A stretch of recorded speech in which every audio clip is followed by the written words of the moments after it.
This is the Driveway series from Austin, Texas. If you don't know, Driveway is a weekly crit series in Texas that a lot of pro racers have come out of. Super strong series. I've always wanted to do it in real life, but they've taken the whole thing on Zwift because of the pandemic. So this is kind of an opportunity for me to jump in, and the field's going to be a little bit different, but we got some really crazy strong riders in here. Hometown hero Lawson Craddock, among others. I am going to do my best to stay mid-pack though. So I'm on my headphones here talking to Murphy Davis, and then I believe my teammate Zach is also in the chat, just listening. I think he was not talking. I don't know. We all jumped into this race because the team time trial team, we didn't have quite as many as we needed to really be competitive, so this was happening at roughly the same time. And like I said, so you can see the EF jersey, EF Education First. I see a rally jersey. I see a rally jersey also. So this is us kind of pointing out who all is out here today. This is a super high quality field. Anytime you have more than one Tour de France finisher, that's going to be a pretty tough day on the bike. And we got Adam DeVos. Okay, I'm back here in the 30s with Craddock, so Yeah. should be okay. So Lawrence Craddock, I'll say, he's on Education First, which is a World Tour team.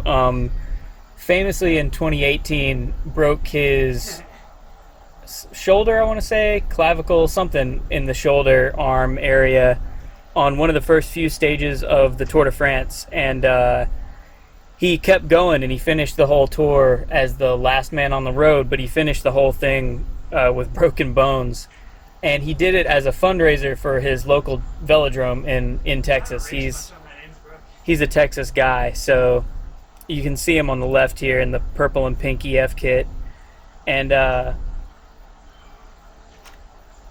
that's one of the things that I think is kind of cool about Zwift. The kits are kind of exclusive. I've heard a lot of people saying like, oh, I wish I could upload my own images and have my own kit or whatever, design my own thing. I think that would do two things. You'd have some people who are riding around in kind of garbage looking kit, and it would just make the game look worse. And then it also makes it where kit is like, it's something that you want to unlock, you want to complete challenges, like it gives you something to work for. It's kind of like, I don't know, playing Grand Theft Auto with the codes on that give you all the cars and all the guns and all the stuff. It's fun for a minute, but there's not a lot of replay value in that. You don't feel like you're doing anything. You don't feel like you're earning anything. So kind of the same principle applies here, I think. And what I'm getting at is, so when you see like this rally jersey in the bottom right hand corner, that orange jersey that's kind of the same color as Zwift, that's a rider who's actually on the rally team. And same thing with the EF Education First jersey, that's a rider that's on the EF team, because they don't just give out the pro jerseys. They only really make those custom jerseys for the bigger pro teams, so like World Tour teams that have done races on Zwift, or Rally's not a World Tour, they're like a continental team, but they do a lot of the big races. Like I think they might have done not Tour de Suisse, whatever the big ones that happened early this year right before lockdown. They're a team that you would see at like Tour of California in the States, and then some of the smaller races in Europe. But that's kind of the level you have to be on to get your own custom kit. You also see the EVOQ, the white kit in the bottom right here, EVOQ.bike. That's actually like an esports team that focuses on Zwift. So that's another, high quality. And that may sound like a joke, like a team that focuses on Zwift, but they've really proven themselves once some of these races have come from the real world onto Zwift. I know that the Saris, the Pros Closet team, which is similar situation, they are like a Zwift-based team. They've done really well in like virtual tour of the Gila, some of these races against Legion of LA, like against teams that are real life high level cycling teams. So So I'll just run down some of the hitters in this group. We got Adam DeVos from Rally, he's the current Canadian road race national champion. We've got Lawson Craddock, as I mentioned, from Education First. We've got Nate Brown, who's also on that Rally team. We've got Adam Zimmerman, who's on the EVOQ.bike esports team, but he did win. He won Breck Epic a few years ago, it looks like, the solo category, which, if you know Breck Epic, that's a mountain bike stage race, probably one of the biggest ones in the world. He was also 2018 Zwift champion, national champion. So a little bit before the Zwift racing had really taken off, but still, definitely a guy who knows how to play the game. He's got some of his teammates in here with him as well, so that's a distinct advantage for them because those guys really know the mechanics. They really know how the game works. You'll notice, so we're on this little roller coaster here. Kind of goes up and down and up and down. 3%, 9%, back down -4. So the previous lap to this, I kind of got caught off the back a little bit. That's a spot where if you're not really pacing for those little uphills and little downhills, you can lose a lot even if you think you're going steady, because it really helps you to punch going up and then let off a little going down. But you got to be paying attention to it, and you got to factor in like the 3-second power smoothing. You just really have to be ready for that, or you can get caught. So these first few laps, like, I really don't know what this is gonna feel like, and so far it feels bad. I'm trying to see if I can get a super tuck here, because if you're going over 35 and I believe you're on like a 3% downhill or more, you're supposed to be able to sit on your top tube and get a little arrow super tuck. And I was gonna see if I could grab a quick one on that descent. I couldn't get it to work in this game. I feel like I've seen people do it maybe on some of the streams. Maybe I'm not letting off the power early enough. Maybe I need to switch from the 3-second smooth power to instant power. I'm not sure if that would help. I don't know. So I'm kind of playing with that on this run through. But these first few laps, I don't really know where the splits are going to happen. But as I've said before in these videos, generally in a Zwift crit, about half the field is going to get shelled. So sometimes that happens earlier than others, but that's a pretty safe rule of thumb, is that, you know, if you start with 10, you'll finish with 5. If you start with 100, you'll finish with 50.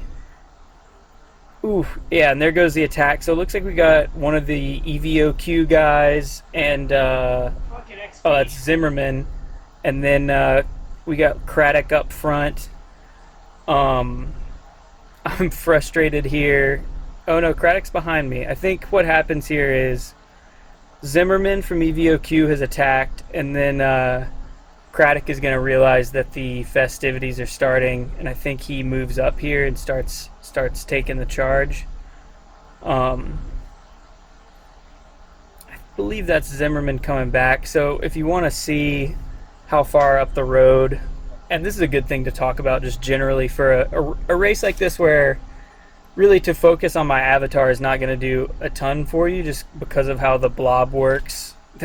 The blob is what people tend to call the peloton in Zwift, because it is this swarming mass with no collision detection. It can be kind of hard to wrap your head around, and if you're not looking at the right stuff, it can be easy to get lost in the physics or non-physics of the blob. So a couple of things to look at are that in the top right hand corner there's a map with little red dots on it. That's a good way to see if you think maybe someone's going off the front, or you think there's a group with some separation. You can look up there and kind of check up on that.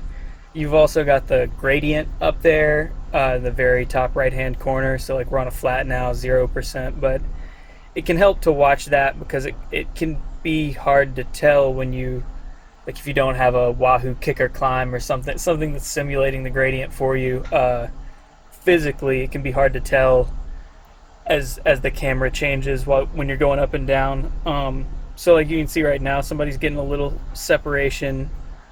That might actually be Craddock. I think he might have counterattacked when Zimmerman came back, and he's getting some daylight there, but he's by himself. So another thing to watch is right under that map. You can see I'm 8th right now out of 66. That's a good way when the blob gets really big and you're kind of getting shuffled around to just make sure that you are whatever position you want to be, you know. So my rule of thumb here is I kind of want to be in the first third. I don't want to be on the front necessarily, but anywhere in that first third kind of middle is ideal. So right now I'm getting shuffled a little farther back than I want, and I'm going to start trying to move up. Now when I do these move ups, I don't want to do that by standing and smashing on the pedals. I want to just raise the power a little bit at a time and see if that won't slide me forward where I want to be.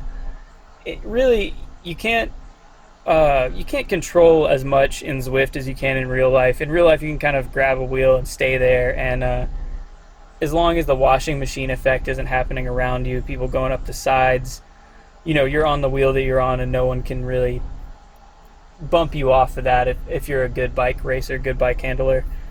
In Zwift, you know, you can get shuffled around a lot, so it helps to have a number in your head to focus on so that you know kind of, okay, if I fall below, for me, I think what I'm doing here is like if I fall below 30, I'm kind of trying to move up, and if I fall, or not even fall, if I get into the top 5, top 10, I'm letting off a little bit. Yeah, again, I'm looking for the super tuck, and I'm just not getting it on that downhill. So those cobblestones are the only real significant downhill on this track on this day. That is Craddock off the front, and I think that sent the alarm bells for a few other people. So we've got some people trying to bridge up to him here, and he really has a lot of daylight if you look at the graph. Some other helpful things to look at are under the miles per hour there, you can see lap 5 out of 20. That's a good thing to keep your eye on, especially in a crit like this where it's a lot of laps, and that's a really good way to, like, how many miles you've covered and all that stuff doesn't matter so much. The laps are a really good way to think about it. So we're really moving here. I think Craddock being up the road has some people worried. I gotta say, this crit, of all the Zwift crits I've done, this one probably felt the most realistic. Yeah, that's a 4th right there. This is generally how crits go. Like, there are all these small attacks, the whole group's moving pretty fast. Things are kind of going up the road and coming back. You can't really be involved or even necessarily know about all of them. That's me checking to see, this is the back now. We have dropped 16, 17 people, so that was me. I'll do that periodically, kind of float toward what I think is the back, flip the camera around, and just make sure. So now I know maybe my number has changed. Maybe if I was fine with 35 before, if we have less people in this group, the middle is different. So now the middle is around 25, so that's maybe what I want to shoot for. But I always want to be cognizant of how many people are in this group. But yeah, this one sort of felt more like a real crit than a lot of the other ones I've done, and I think part of that has to do with the combination of like real life World Tour riders that are World Tour and, you know, high level pros that are very savvy bike racers, and then also the esports team guys who know Zwift really well. So each of those groups is kind of playing their own set of tactics, their own way that they're trying to break the race down. A lot of these Zwift races, especially the shorter ones, it's kind of just everybody going full out the whole time, and you don't really see breakaways, you don't really see attacks, you don't really see tactics. It's almost just, you know, like a 20-minute FTP test or something. That's another reason I was drawn to this race specifically, is the 20 lap thing. You know, in my mind, it's like that's probably going to come out to about an hour, which is about what a real crit is, versus some of the Zwift crits that are like 20 minutes. There's really not time for a race to develop in that short of a time frame. So this is one that's kind of been on my list for a few weeks now. I'm glad I finally got to do it. And you can see here, if I get up toward the front, it's like I'm fine being near the front, but I don't want to be off the front. It looks like two guys have counterattacked Craddock. Oh, Nate counterattacked Craddock. You can see the message up there. Don't worry, Nate, I'm doing 180 watts behind from Craddock. So it looks like Lawrence Craddock came back, and then Nate Brown from Rally went. That's what I'm talking about. That's a move that a real bike racer would make. That's what you do in real life. When the strongest guy in the race just went up the road and came back, that's a really good time to attack him. And either you stay away, or you maybe make him work, or you catch him out in a moment when he's just put that work in and heart rate's high. That's just good bike racing. So I'll also say, I mean, Zwift is obviously not actual bike racing. It's its own thing, but I think a lot of people are not giving it its due fully. I mean, it is it's not to say that it's realistic or not realistic. It's kind of like its own discipline. Like, that's almost like saying crit racing is not real bike racing because it's not road racing. Like, oh, it's not real because it's too short and you're turning the whole time. What is that? It's just its own thing. And I've been explaining it to people who are kind of naysaying the Zwift racing thing. I mean, for one, what else are you going to do? There's no bike racing right now, so you can do this, or you can put out this effort staring at the wall. But I've been explaining it to people as, like, think of it like you're playing Mario Kart and you're also getting your trainer workout done at the same time. And that's kind of, I don't know, I feel like a lot of people, once you put it in those terms, like, they think that does sound fun. And I put it in those terms because, not to denigrate it, not because I think the Mario Kart thing is bad, but because I think it's fun. I like the game aspect. I like learning the game aspect. I like learning the strategy of it. And I like how applicable real life tactics are, and then also knowing how to use the power-ups and use the physics within the game. I mean, that's all stuff that's true in real life too. It's different to race in a crosswind versus on dirt versus, you got to know the parameters of the system you're working within. So yeah, Murphy and I are both talking about how we feel surprisingly decent right now. Seems like the group is kind of settling down a little bit. You can see the blob is really blobbed up. And we start comparing power-ups. So you can see I'm using the Aero Boost right now. After a few laps, I was feeling like this roller coaster section was probably the hardest part on the course every time. This was where you would get shuffled backwards if you were not really on top of it. So I would use my power-up. Every time I come through that start-finish, you get a power-up. Sometimes the quote-unquote power-up you get is just XP, which is not super helpful, but every time it gives me a power-up that actually is something useful, I'm using it on the that roller coaster section every time. So I'm kind of breaking the course down the same way I would a cyclocross course, which I normally would break down into sections that maybe I'm going to try to pedal super hard, and then sections I'm going to go easy. So this is my other easier section, is this downhill. And now what I'm trying out is just backing off the power without letting off the pedals completely, and just see where that gets me. And over the course of this race, I think what I found was that I could maybe click down 2 gears, continue spinning the legs, but only do, 150 watts for that entire downhill. And that would really save me some watts. And I wasn't going backwards because of the physics, because of how Zwift works. There's a lot more of a draft going downhill than there is going uphill.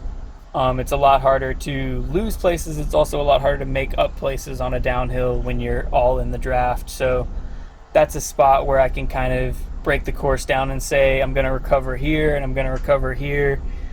I'm not. It's not even really that I'm recovering on the roller coaster, but I'm just kind of neutralizing that hard effort that everybody's putting out every time. Um, so that's giving me a little bit of relief, I'll say.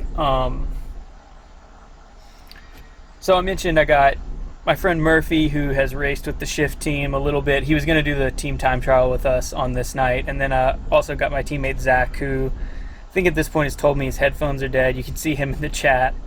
That was fast for 8-lap crit city. He says I'm in danger, Z Raider. We're moving. Yeah, we're talking in the chat. I said we're really moving here. This is probably the fastest I've ever done this course this direction. So we run this course either direction in some of the Zwift races. Some of them go this way where you go down the cobbles. I prefer the other direction that goes up the cobbles, partially because I am sort of a cyclocross specialist. A really short, really hard effort is good for me. And when we're going up those cobbles, it's only a few seconds, but it is pretty steep. And the rolling resistance on Zwift also factors in the cobbles, and that makes it even less of a... The draft helps you even less, I'll say. So that's a good place to try and get separation. So that when we go up this section that we're going down right now, that's normally where I try to break the race up a little bit, or I can use it to move up if I need to.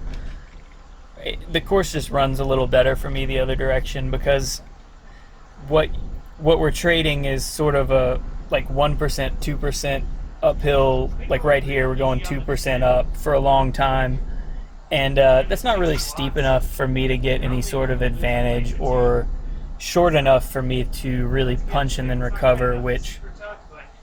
Yeah, I'm talking to Murphy about the super tuck here. I'm trying to figure it out. We're discussing sort of power up tactics, and also where we're getting rest. Kind of the same stuff I'm explaining to you guys. So I see that rally jersey, orange jersey on the left over there with the sort of arrows right next to me. I guess I should say you've probably found me by this point. But I'm wearing this white jersey with the pink sleeves. We got Lawson Craddock right behind me there. I am kind of trying to clock what jerseys are what. EVOQ jersey on the bottom right, the white one. And this is something I do in real life crits, especially if I'm going to be in one of the bigger races with some of the bigger teams, like a USA Crits race or something.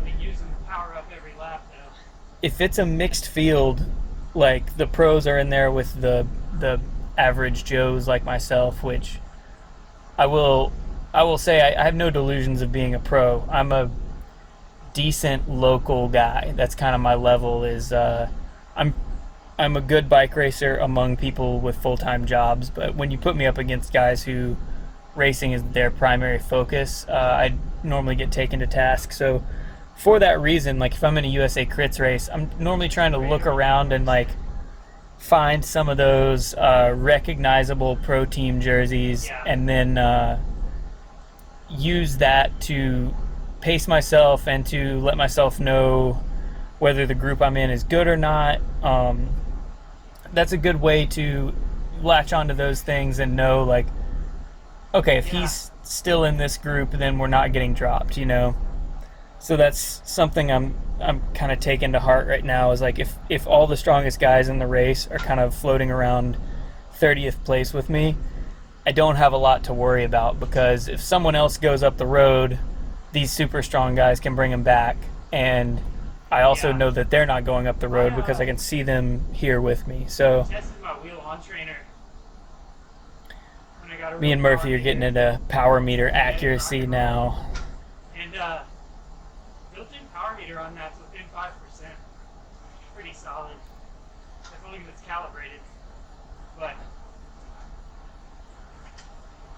yeah, so I am using the Kinetic Rock and Roll trainer, green trainer. It has a little bit of motion to it.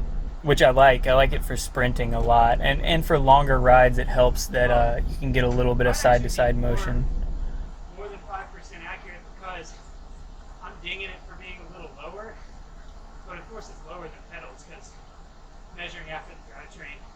So, talking about the power measurement from that kinetic, it is a smart trainer in the sense that it has built-in power measurement and it has Bluetooth that transmits to a head unit or phone or whatever Zwift. It's not a smart trainer. It doesn't provide resistance. I think a lot of people think that's what smart trainer means, but not necessarily. We're all getting the same shit. Me and Murphy are realizing every time through we're comparing power-ups, and I think 9 times out of 10 we've gotten the exact same power-up, which is, I don't know why. Maybe, I wonder if there's some sort of algorithm. To get back to the Mario Kart thing, you probably noticed that the worse you're doing in Mario Kart, the better chance you're getting, like the blue shell that hurts the first place person, and the farther up you are, the better chance you're getting a banana peel or something that's a little bit more ineffective. I wonder if Zwift, this is completely theoretical. I have no proof of this other than the fact that Murphy and I are very comparable riders, both in terms of skill level and in terms of where we're at in this race. Just kind of hanging in mid-pack, not really animating, but both hurting pretty hard. And it keeps giving us the same stuff, but I do have a theory that maybe Zwift is operating on a similar algorithm where, like, you know, it knows what your FTP is, so maybe if you're way, way, way over your FTP, it's going to hit you with something a little bit more useful, and maybe when your heart rate is down and you're feeling okay, it's going to give you that XP. I don't know that that's true, but it is kind of suspect that Murphy and I kept getting the same, probably 7 or 8 laps we compared and we got the same power up. I just told Murphy people are dropping off the back like flies, so this is the point, much like a real crit, where things are starting to get kind of serious. The moves that everybody's worn down, things are going, people are attacking. Looks like maybe one of the rally riders attacking, and then if you're watching the dots, you're seeing a few other dots on the top right there trickling off the front. We're kind of getting lined up single file, and much like real life, when the group lines up single file, that's because we're going really hard. When it sort of blobs up, that's because we're all going about the same speed. You saw me take a gel of desperation there. I've got a gel in front of me most of the time just in case, and I would say 9 times out of 10 I don't end up having to take it, but today I gotta go. So we're really strung out. This is a legitimate break that's starting to go up the road, which this is the thing that you don't always see on Zwift, but I think you're going to see in this race because there are both high-level Zwifters and high-level bike racers that understand how to get a breakaway going and how to work together and what the situation. Yeah, so look right there, going around the corner, you can see there's a group that has some separation. They're going to try and get up the road. And for me, I know that I'm not one of the strongest riders in this group, just in terms of straight up horsepower, and I'm hurting pretty hard right now. I'll go ahead and get my excuses in right here. I did do a century the day before this, and that was by myself because I'm, social distancing or whatever. So solo century straight into a really hard crit, maybe not the best way to go, but it is a good way to train. So this moment I'm realizing it's super strung out, we're chasing hard, and this gap behind me might go out. I'm in 25th, which was the middle, but much like a real race, when things start to accelerate, it only takes 1 or 2 people that are not paying attention. Yeah, and I'm telling Murphy, who's right in front of me in that red cap there, we were the last guys to make this group, so we got to stay on the power. When you're the last guy and that gap is behind you, you really got to make sure that you don't let off at all, because in Zwift, if you do come out of that draft, especially in a moment when when the group is going really hard, Provenzano or something. it's very hard to catch back on if you come out of the draft. The draft is maybe, especially in a bigger group, the draft is maybe a little bit more, gives you a little bit more on Zwift than it does in real life. Although, I'll say some of the team, we were debating this, we were riding, actually, they were racing. I was just riding, but we were all in Discord and we were debating this. And I actually think the physics are pretty sound in Zwift compared to real life, except for the fact that there's no collision detection in Zwift, and there's also no stopping or slowing down for anything in Zwift. So if you think about all the times you're rolling hard in a group in real life and you have to stop pedaling because there's a turn, or slow down for a stop sign, or there's some gravel on the road and you're trying to make sure you maintain traction, not slide around, so you stop pedaling for a second, or you tap your brakes because the guy in front of you is just not going as fast as you are, or something like that. There is none of that in Zwift. You're in a group that's always completely working together. I'm dying by this group. Currently dying. Yeah. This is me telling Murphy that I know that breakaway is going up the road, but I'm just going to live and die by what this group does. I'm not going to put myself out to chase anything this early in the race. Getting back to what I was saying, I'm not the strongest guy in this group, and I know that, so I kind of have to choose my battles here. And this is me knowing that we probably have another good 20 minutes. I'm hurting pretty hard.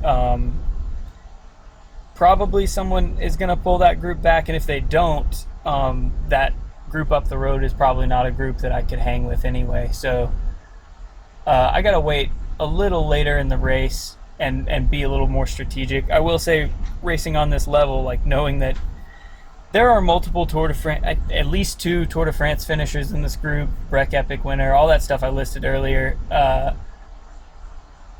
I kind of know going in, this is going to be a really, really hard race, and so I'm sort of feeling it out. I want to race pretty conservatively just to make sure that I'm hanging okay.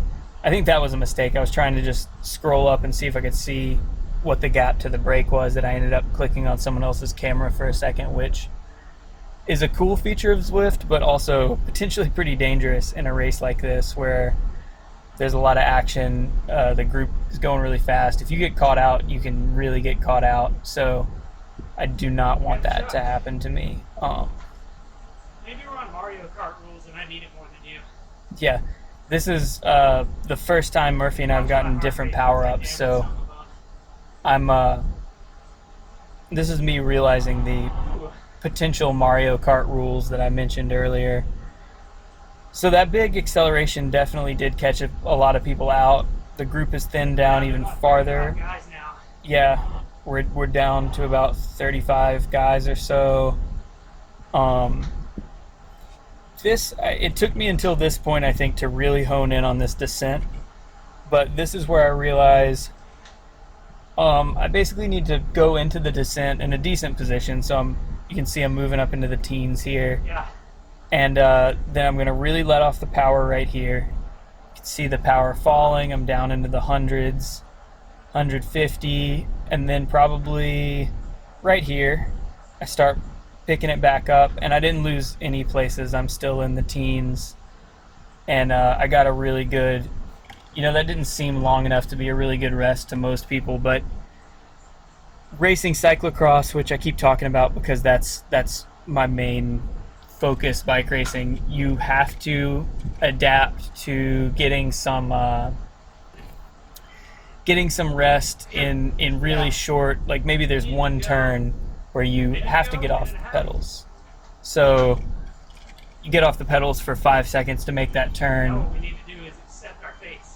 Get your heart rate down. Someone in the chat has just said we need to go, and if you look at the gap to the leaders, they're already almost at the start finish right now, and we're not even around this corner yet. So I was saying we might need to accept our fate. It might be, he was saying we need to go. It's like we needed to go.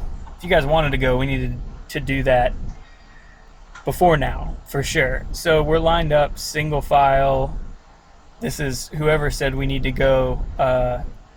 The alarm bells are ringing. You can see power ups are being popped.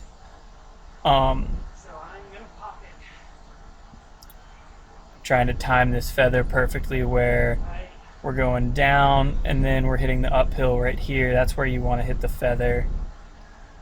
I do wonder if the feather is helpful on this roller coaster as much, because you're going down, and I think the feather just changes your weight in the algorithm, which I think being heavier makes you go downhill a little faster. So I don't think that fully comes out in the wash, but yeah, it's not great.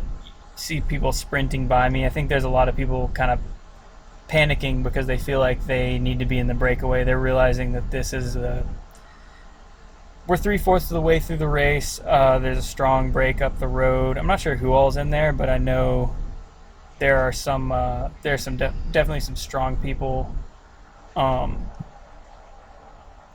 Looks like DeVos is trying to go across there. Oh no, he just came back to us. So I'm not sure. I know DeVos is involved in this chase. That's the Canadian National Road Champion.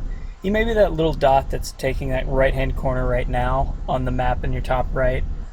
Strung the fuck out.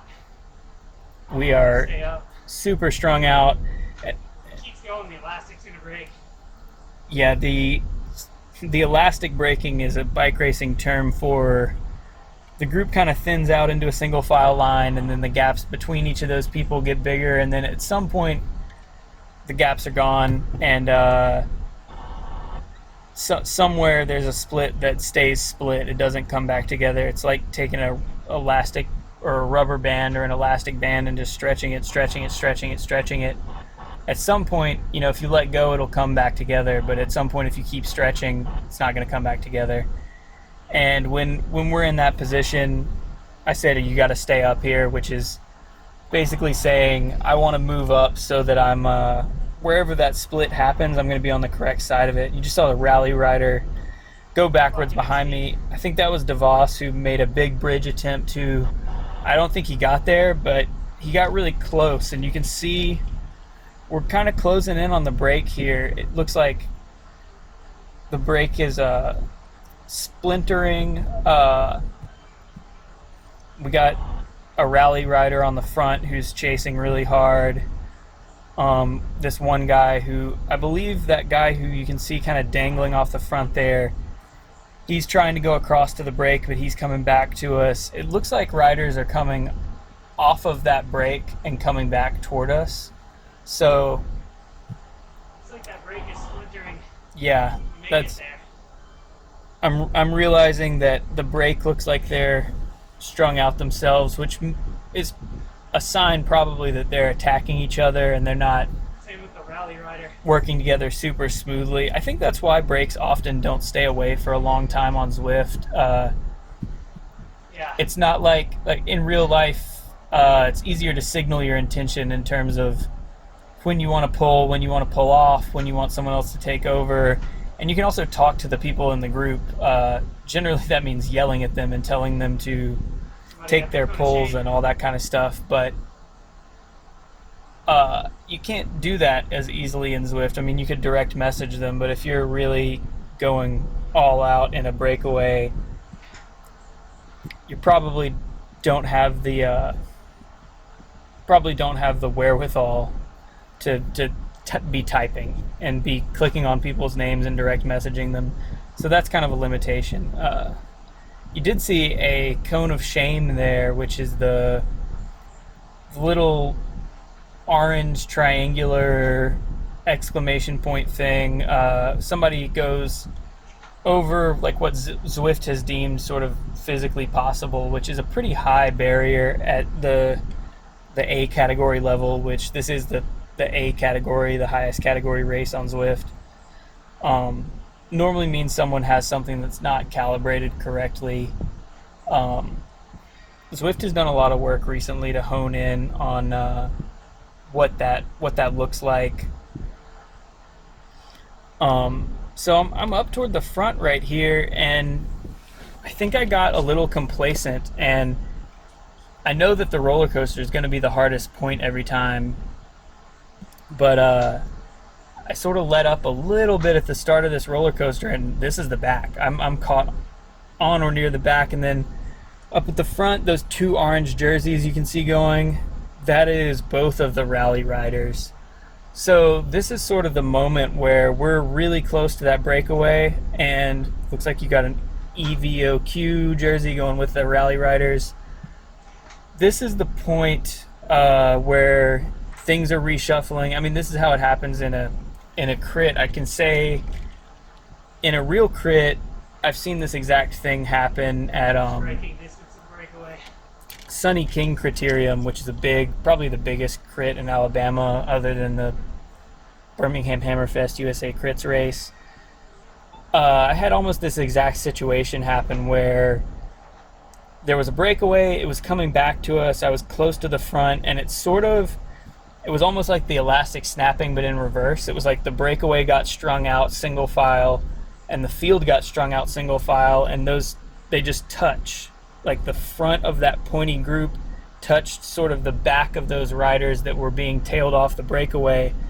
And I thought it was back together, but really what we did was sort of trade riders. And right at this moment, around this corner, you can see how close it is. I should have snapped right here. See, we got one guy going across because that's a short gap. That probably would have taken me one hard effort, which a short hard effort is what I'm the best at. That's where I excel. So I should have recognized that as the moment to go, because now, as you can see, that moment is gone. Now I'm on the front, and that gap is much larger than it was just 20 seconds ago. So that was the point where sort of the two groups converged, and it wasn't like we absorbed it wasn't like we absorbed the breakaway and then somebody else counterattacked. It was really more, we just kind of traded riders. Here goes somebody, looks like one of the Evoc bike riders, maybe Zimmerman. Somebody just snapped really hard off the front, and that's a good example of the type of effort I should have put in probably 40 seconds ago at this point, a minute ago, when it got close. I don't think he makes it, but it's a good strategy. And in this, anyone on that Evoc bike team probably is one of the stronger guys in this race, and probably should be up there in that breakaway. So at this point, I'm kind of resetting my expectations, realizing that I think that was the break, and as long as they get together and get established up there, it's probably not coming back, because I think they got most of the horsepower up there. I do think that at this point, both of the rally riders are up there, Craddock is up there, so there really aren't enough people on that top level back in this group to chase them back. This is sort of the opposite of the thing I was talking about earlier, about like taking stock of your group and sort of managing who you're close to. At this point, I know who I'm close to, and it seems like it's a bunch of guys like me, just kind of random Cat 1, Cat 2 guys.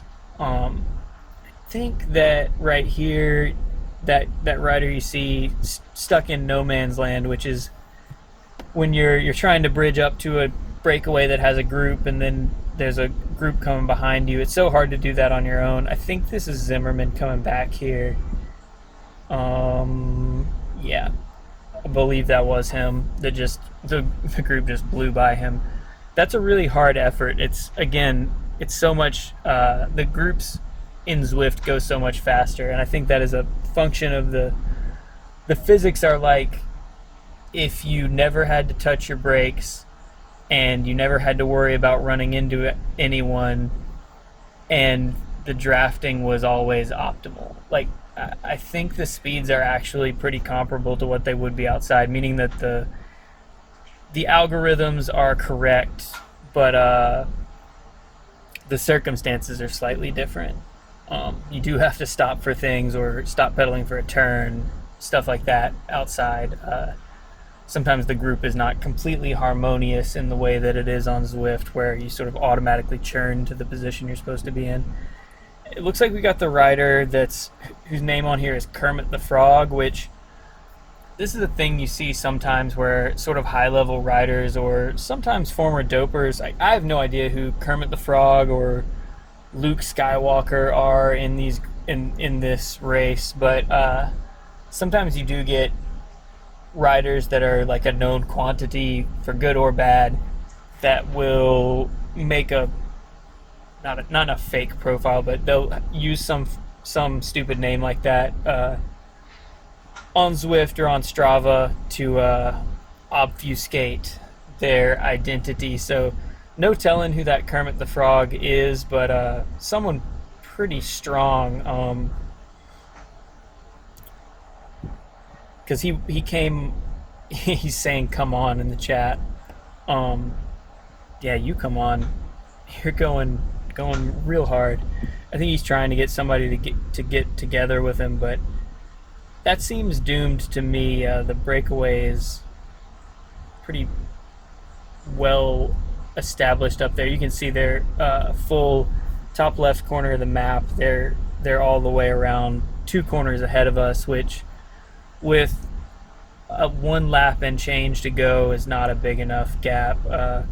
It's like one of the Evoc bike riders is putting in sort of a last flyer, and there's a lot of reasons to do that, especially since he has teammates. He might just be, him making this move is going to force other people on other teams to chase, and if they don't chase, maybe he stays away and he's the first guy across the line from this group. I think he knows he's not getting to the breakaway, but this is just, it's a win-win for him, because either he's making the rest of us chase, which is allowing his teammate to sit in and sort of keeping the group moving fast, or we sit up and he stays away. Either way, it's good for them. So that's a good move, and again, that's like real bike racing. Raw dogging it. Yeah, no power up on the last lap. You hate to see that. Really could have used an aero power up here. I think I could have finished significantly better. I mean, that's always true on Zwift, but especially for a small guy like me, the aero power up changes your CDA, your aerodynamic coefficient, and makes you more aerodynamic. I could definitely have used one of those in this sprint, maybe even more than some others. So basically at this point, last lap, that breakaway is gone. I'm just going to try to hold a decent position, which I'm doing a bad job of right now, and I'm kind of just watching the not the clock, but under the clock, where it says 0.7 miles right now.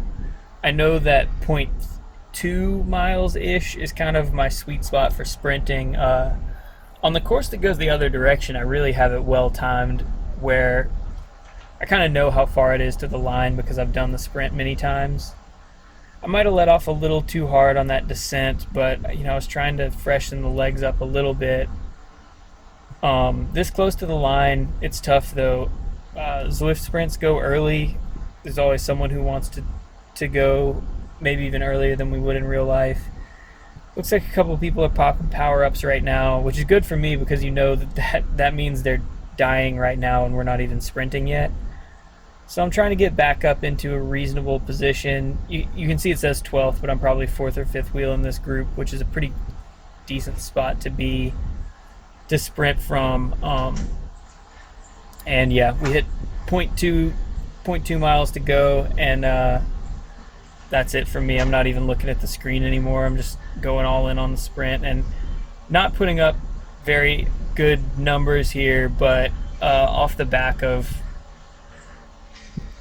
a really hard race, consistently hard the whole time, I'll take that. And I think Murphy won the sprint from this group, so I think he was maybe 7th.